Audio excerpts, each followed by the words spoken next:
Iso kit ohala e kaunti no. Chenro mabiro dhi nyime kuom kinde kata kuom thuolo mar ndalo ariyo. Waiguru lero ni kaunti no ni thuolo kendo rwako joket mwandu kod jo ohala mani kod gombo mar timo ohala e kaunti no. Waiguru wacho ni Kirinyaga en kaunti ma omewo e sectors mag limbe kod pur, ka omedo ni tend kaunti no oseyudo lope mag piny owacho mane achudhe moko yako motelo, ka omedo ni lope go ibiro tigo e chenro mag dongruok mag kaunti no.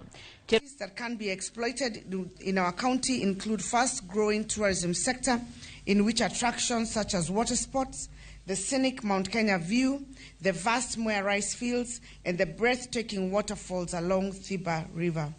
Our doors are always open, and we are committed to providing the necessary assistance to investors seeking to establish themselves in our county. One of the things that we will need to improve in Kirinyaga is our produce, to be able to attract our investors. We have